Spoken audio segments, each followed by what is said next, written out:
క్రీస్తునందున్న ప్రియులందరికీ ప్రేమతో వందనాలు తెలియజేస్తున్నాను. ఈరోజు దేవుడు మనకు చేస్తున్న వాగ్దానం ఏమిటనగా యెషయా గ్రంథము 7వ అధ్యాయము 14వ వచనం. కాబట్టి ప్రభువు తానే యొక్క సూచన మీకు చూపును, ఆలకించుడి. కన్యక గర్భవతి అయి కుమారుని కని అతనికి ఇమ్మానుయేలను పేరు పెట్టును. ఆమెన్. నా ప్రియమైన సహోదరి సహోదరులారా, మనమందరం కూడా డిసెంబర్ నెలలో ఉన్నాం. ఈ డిసెంబర్ మాసం అంతా కూడా ప్రతి క్రైస్తవుని ఇంటిలో, ప్రతి చర్చిలో క్రిస్మస్ గీతాలు, క్రిస్మస్ ఆరాధన మనకు వినపడుతుంది. దేవునికి మహిమ కలుగును గాక. నిజంగా ఈ క్రిస్మస్ పండుగను అనేక మంది అనేక రకాలుగా జరుపుకొనొచ్చు.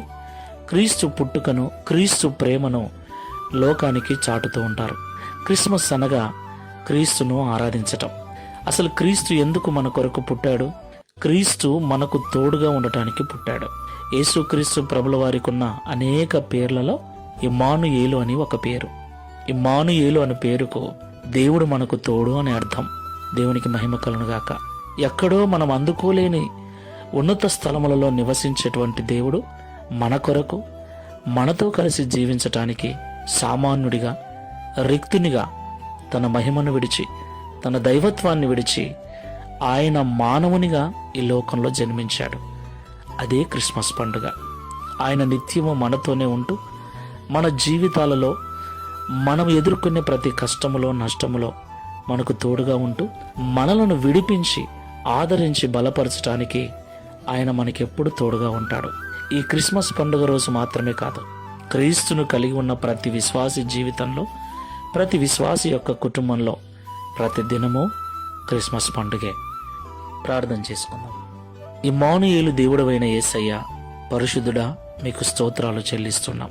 మాతో కలిసి జీవించటానికి, మా సాధక బాధకాలు తొలగించి, మమ్ములను పాపం నుండి విడిపించి, నరకం నుండి తప్పించుటకు, పరలోకంలో నీతో కూడా నిత్యత్వములో నిలుపుటకు పరమును విడిచి భూపైకి దిగి వచ్చిన ప్రేమమూర్తి అయిన యేసయ్య, నీకు స్తోత్రాలు చెల్లిస్తున్నాం. నీవలే మమ్మల్ని ప్రేమించువారు, మానవ జాతి క్షేమం కొరకు నీవలే పాటుపడిన వారు, ప్రయాసపడిన వారు మరొకరు లేరు తండ్రి. అలాగే ఒక పండుగ వేళ మాత్రమే కాదయ్యా, ప్రతి దినము నిన్ను నమ్మి మేము బ్రతుకుతున్నట్లయితే, నీ కొరకు జీవిస్తున్నట్లయితే నిత్యము మాకు తోడుగా ఉంటానని ఈ ఉదయకాల సమయంలో మాట్లాడినందుకు వందనాలు.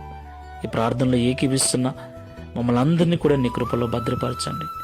ఈ క్రిస్మస్ శుభవేళలో కావలసిన ప్రతి ఆర్థిక అవసరతను మీరే తీర్చమని అడుగుచూ ఉన్నాం. ఎటువంటి కొరతలు లేకుండా సంతోషంగా మేము పండగ జరుపుకొనొచ్చు.